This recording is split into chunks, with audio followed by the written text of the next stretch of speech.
This is the story of the one. As a maintenance engineer, he hears things differently. To the untrained ear, everything on his shop floor might sound fine, but he can hear gears grinding or a belt slipping. So he steps in to fix the problem at hand before it gets out of hand. And he knows Grainger's got the right product he needs to get the job done, which is music to his ears. Call, click Grainger.com, or just stop by. Grainger, for the ones who get it done. What's the easiest choice you can make? Window instead of middle seat? Picking a vendor who sends a great gift basket? Outsourcing business tasks you hate? What about selling with Shopify? Whether you're selling a little or a lot, Shopify helps you do your thing, however you cha-ching. Shopify is the global commerce platform that helps you sell at every stage of your business. From the launch your online shop stage to the first real-life store stage, all the way to the did we just hit a million orders stage. Shopify's there to help you grow. Whether you're selling scented soap or offering outdoor outfits, Shopify helps you sell. Wherever and whatever you're selling, Shopify's got you covered. Sign up for a $1 per month trial period at shopify.com/try. Go to shopify.com/try now to grow your business, no matter what stage you're in. Shopify.com/try.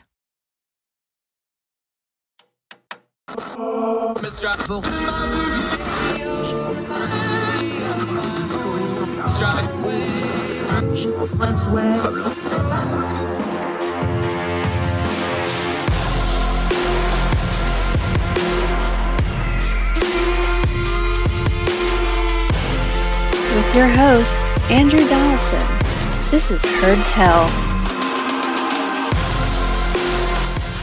Welcome back to Heard Tell. You ever heard the old joke about folks with two first names? He's got two last names, but he's a good friend of the program. He's been here before. Happy to have him back. Cooper Conway is rejoining us. Going to talk a little education with him. How have you been, sir? I am doing fantastic, enjoying my summer, and I hope that you are doing the same. I'm glad to be back. Yeah, well, if you got kids like me, summer's over next week because we got school and football starting. So, in fact, they're doing band practice right now. So everybody's like, summer's not over. Like, if you got kids, summer's over. Sorry to break it to you. Let's talk some education. We talked this topic with you before, but you take a different point.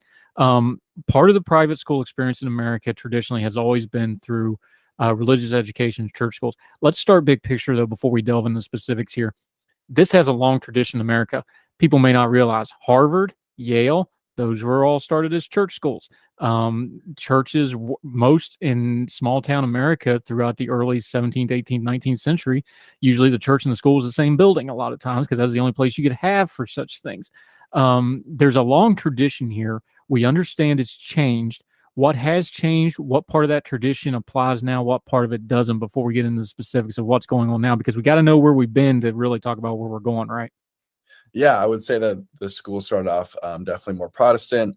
As more immigrants came into the country, that started to change to the point where now our public schools are now secular.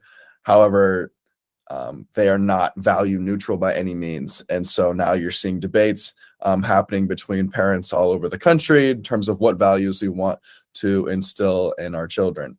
And for me, I think that this is something that we do. It's going to take a long time to work through, but that school choice is a way that we can ease the tensions on these curriculum debates, these culture wars, if you will. And I think that right now the church has an opportunity with recent SCOTUS rulings to step into this space and into the education sector like they haven't been able to do in a long time and help out some families. Now, let's do some nomenclature real quick for folks because you said the church. The problem with is even among, let's even take a small slice, just say conservative evangelical voters, because that's kind of what we're dealing with here, right? Yeah, even amongst that, you're talking dozens of denominations. You're talking about, untold amount of different traditions when it comes to schooling, traditions, standards of dress, standards of worship. This is not a monolith, even though they kind of vote together as a group and they have shared values. Go through the nomenclature real quick, especially for the Protestants, because, Catholic school is probably pretty much a Catholic school. Jewish school is going to be pretty uniform, although you have ultra-Orthodox and things like this. I'm sure our Muslim friends have the same problems. But you can't just say the church, can you? Because it gets even more complicated just doing that, doesn't it? Yeah, we could go into the different intricacies of the belief system of the I guess you could say Christian right. That could be a whole nother podcast. We could make a movie or a book. We could write a book on it if you really want to. I'm just going to say the church generally can step up. It doesn't matter. I'm fine with whatever those beliefs may be. Say it's like you said, a Jewish school or a Catholic school, Protestant, evangelical, whatever that may be. I think there's a newfound opportunity because of the different types of schooling that's being created because of the pandemic, where before we would have thought of private schools as just kind of like a public school, but with some kind of religious values. But now we have the opportunity to use the churches can step into the sector and create micro schools or learning pods or help with hybrid homeschooling and using some of their some of the help that they have in that community to help the children in that community in their church or even outside of their church as well. Now we saw some of this. You brought up the pandemic. Nothing happens in a vacuum. It happens in a sequence. Education forever changed during the pandemic. I don't think people realize this yet because not just the parents, the students got taught something. They got taught their cogs in a wheel now. We saw a lot of this, people trying pods, people trying micro schools, people trying different things. We know from the numbers, private schools, religious and otherwise, the enrollments went up in a lot of areas. We've got a little bit of space now. Has those trends continued, or do you think they've eased off? And do you think the issues raised during COVID are continuing, or are they starting to abate a little bit? Yeah, those trends are really continuing.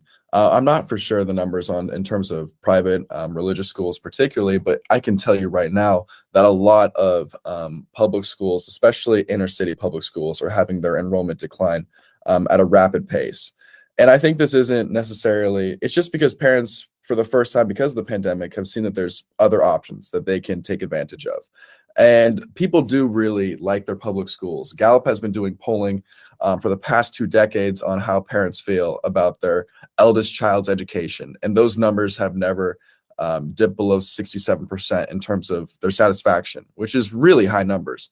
And even EdChoice had a recent poll where it said, if the money and the travel wasn't an issue, what would be your first choice? And parents still chose public schools pretty overwhelmingly as their first choice at like 41%.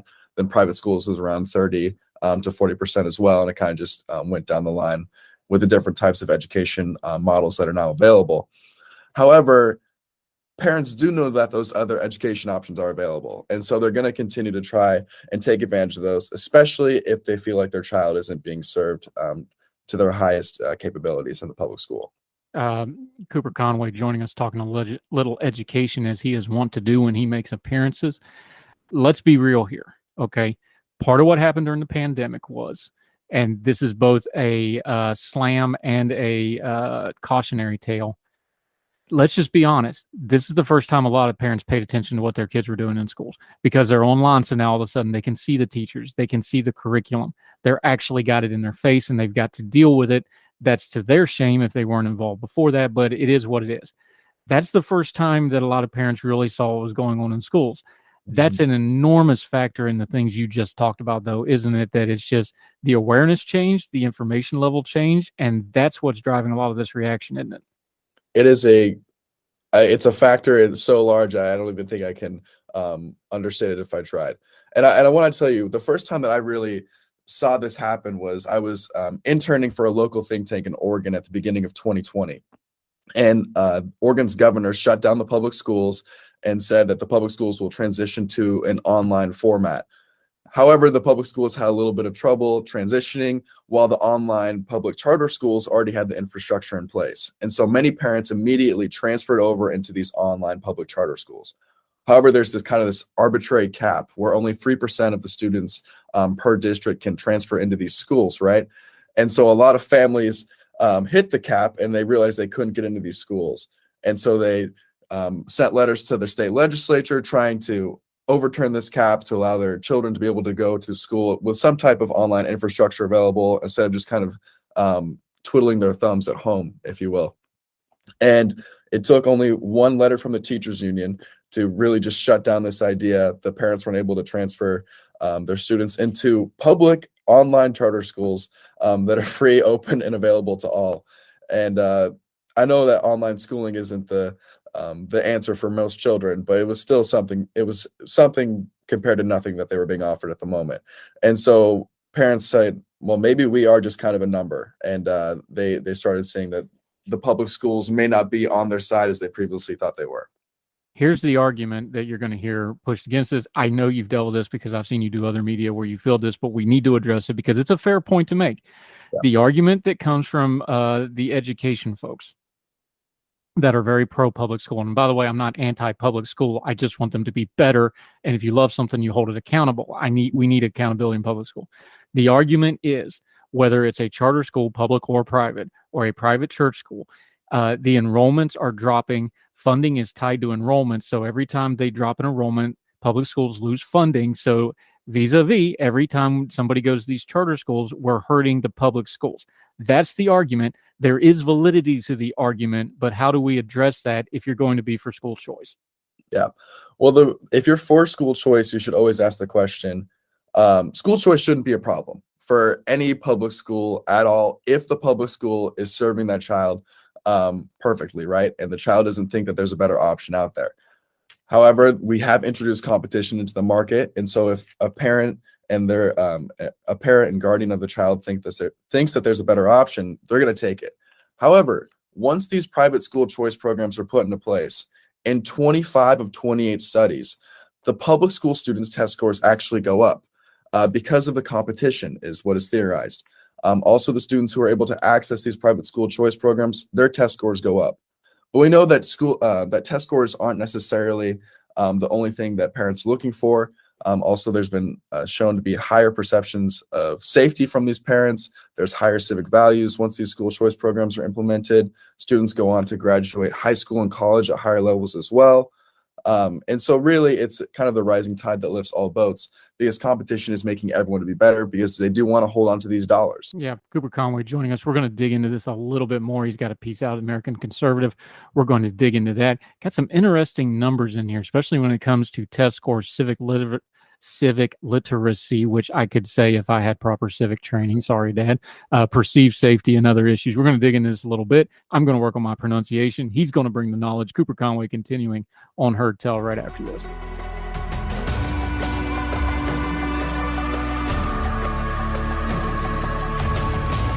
This is the story of the one. As a maintenance engineer, he hears things differently. To the untrained ear, everything on his shop floor might sound fine, but he can hear gears grinding or a belt slipping. So he steps in to fix the problem at hand before it gets out of hand. And he knows Grainger's got the right product he needs to get the job done, which is music to his ears. Call, click Grainger.com, or just stop by. Grainger, for the ones who get it done. Create the deck of your dreams now at Menards. Spend less time maintaining your deck and more time enjoying it with Ultra Deck low-maintenance composite decking from Menards. It's easy to install and built to last. Plus, get free estimates fast with our deck design program in-store and on Menards.com. Save big on Ultra Deck and check out more great deals happening now at Menards. Save big money at Menards.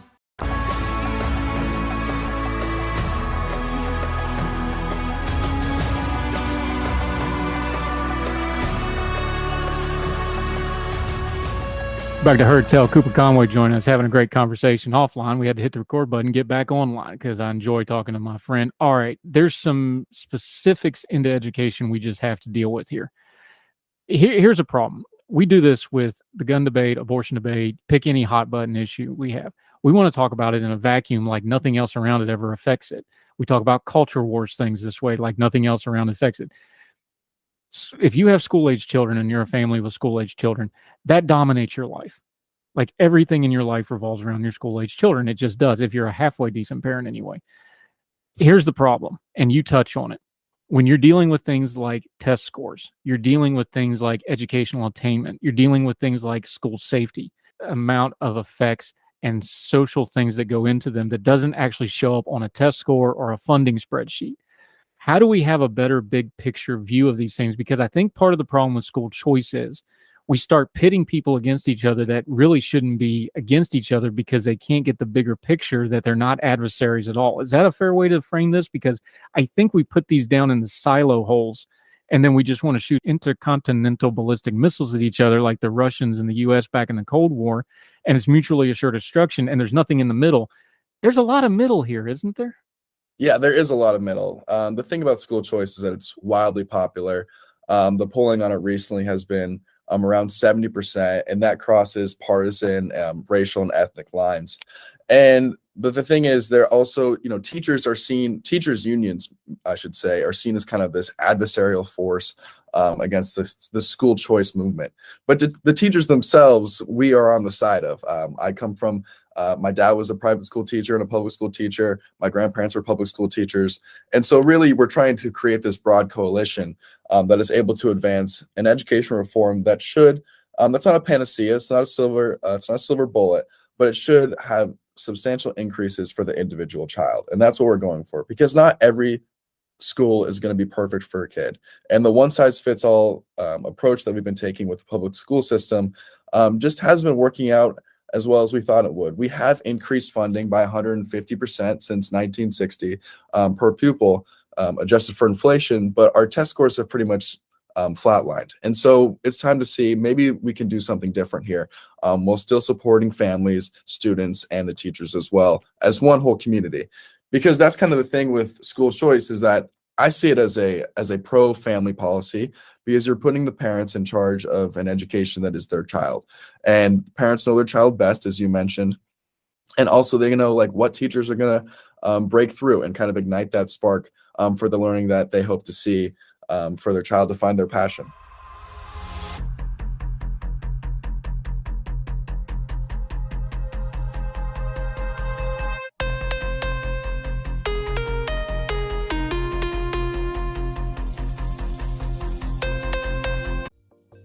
Folks, if you've listened to the Heard Tell program, you've heard our friend Gabriella Hoffman, but you need to make sure you're checking out her podcast, District of Conservation. It's a podcast exploring the nuances of true conservation efforts from DC and beyond. From topic discussions to exclusive interviews with conservation and energy newsmakers, Gabriella keeps listeners appraised of the latest news stories while elevating important voices.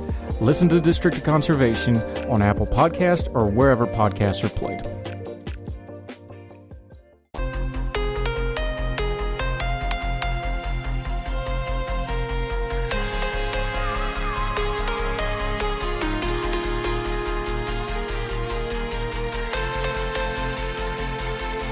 Since you just brought it up, let's just go there though.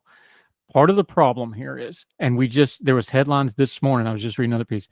We are having massive teacher shortages in this country, like crisis level teacher shortages. This isn't just affecting kids. We are pumping more money than ever into schools. It's not just the kids that aren't getting a good, proper education out of it. The teachers are getting burnt out and don't want anything to do with it. And it's getting harder and harder to get quality people into the in-classroom positions. Why is that? Because that's part of the disconnect too. I know we want to focus on the kids, but I don't want public schools to be bad. I don't want them to fail. I want them to succeed. I do want school choice, but I still want the best public schools we can possibly have, and we need to have both. Yes, if sir. we don't have good quality teachers, none of this is going to work, right? Yeah, exactly. And the reason that we're not going to be able to have access to high quality teachers, or there's a lot of teachers leaving the profession right now, there's various reasons. One of those reasons that I can think of off the top of my head is that we have increased this funding.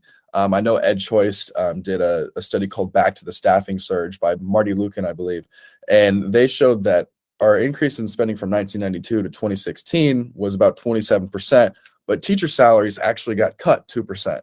And so the money that we're putting into the system is never actually reaching the teacher or the student. Instead, it's going into other administrative roles that don't directly affect the student's learning. And teachers, while I think they deserve to be valued, I think EdChoice, or school choice for that matter, is actually a better way to value their time and their expertise. Think of Arizona, for example. They just created this universally expanded education savings account, For those who don't know, an ESA is kind of like a voucher program, but it allows parents to use it on not only private school tuition, but also other online curriculum resources, special needs therapies, basically any private education expense under the sun.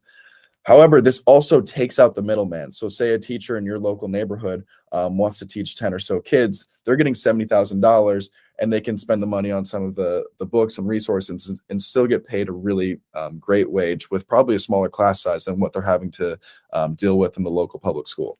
You know, different states have different scholarship programs. If you stay in state, you can go to a state school. There's programs like this, but it seems like we want to put more barriers to these types of programs than we want to lower barriers and get more kids in them. It almost feels like the system is working against itself, even with its stated goal. I think that's where people's frustration comes through. I think that's where some of the teachers' frustration comes through. And I know it's from, to be fair to them, although we bash them a lot, I know it's a frustration that legislators and Congress people have in trying to work on the system. Yes, exactly. And the thing is that one of the saddest parts is that who this affects most is going to be lower income families and their children, because higher income families and their children are able to make a school choice, if you will, just by buying a house, because they're going to be assigned to the nicest public school if they have a house that is in a wealthier neighborhood, while families who can't afford it are going to be assigned to this failing public school that's not only failed them, but it's probably failed their parents and their grandparents for decades now. And so the families that are able to have access to the nicest public school are also going to be able to have access to private schools, because lower income families can't pay twice for their public school education and their private school. It's just too tough. It's a tough burden on any family, for that matter, to pay twice for both a public school and a private school tuition. So why don't we take down this barrier and open up this opportunity and level the playing field for these lower income families? And I think this is something that just makes sense for us to do. And I don't know why we don't continue to do that as West Virginia and Arizona have done. Yeah, and if you doubt what he's saying, just go on Zillow or any other real estate website. Look at the first item that's right under the price. It's always the school district, without exception. It's just the selling points, how it works. Cooper Conway let's round this off by going back to where we started, religious schools. We did a piece on this show a while back where they argued that things like freedom of the press and religion actually have to go together, because those are the institutional bulwarks of a stable country. The freedom to worship how you want to, and a press that can hold people accountable. Okay. Is the press, our news media, I don't know that they're doing a great job of covering educational issues right now. And then you throw the religious aspect on top of it, which is, to be fair to them, always hard to cover in a pluralistic society. Is the debate and the discourse and the news media coverage of religious schools just not where it needs to be to have a fair hearing for people? I'm not talking about the persecution people talk about online just because somebody doesn't like their view. But I do think we need to change how this conversation is being had. Do we do that with terminology? Do we do that with the tenor of the conversation? How do you think we improve how this issue is covered going forward? Yeah, I think that's a question that could be had really at large, is trying to understand someone else's beliefs. Personally, I'm not Catholic, I'm not Jewish, but it would take a while for me to go in before I criticize their schooling methods, because I don't really understand their viewpoints or religious beliefs. And I think that that's something that journalists particularly should try and do before they write a hit piece or something like that on these schools, because they have different views and practices towards marriage, for example, if you will. So I think that's something that's a good place to start. And I think that can be had both from people that are consider themselves secular, but also religious as well. And then if we're able to at least kind of extend this olive branch and try and make peace with another person's beliefs and say, I don't necessarily agree with you, but I'm going to let you practice how you want. That's going to go a long way. Yeah, the eternal struggle in America is, where do my rights start and your rights stop? And this is a great extension on that age-old argument, something we need to be very cautious of, and we also need to be respectful of, and it's something we just got to work out as a society. Cooper Conway, great stuff as always, buddy. Let folks know where they can follow you and keep up with you until we get you back again. Yeah, you can follow me on Twitter at Cooper Conway 1, and then you can see all my writing and media pieces on the Young Voices website with my headshot over the top of it. So thank you so much for having me. I appreciate it as always. He's the one with the glasses and the hair. You'll know what I'm talking about if you're not watching us on the YouTube. You're a good friend. I always enjoy having you on. Let's do it again, not make it so long next time, buddy. Talk soon. Sounds good. Thank you. Thank you, sir. All the music on Heard Tell is provided under a Creative Content license from monstercat.com. This is the story of the one. As a maintenance engineer, he hears things differently. To the untrained ear, everything on his shop floor might sound fine, but he can hear gears grinding or a belt slipping. So he steps in to fix the problem at hand before it gets out of hand. And he knows Grainger's got the right product he needs to get the job done, which is music to his ears. Call, click Grainger.com, or just stop by. Grainger, for the ones who get it done.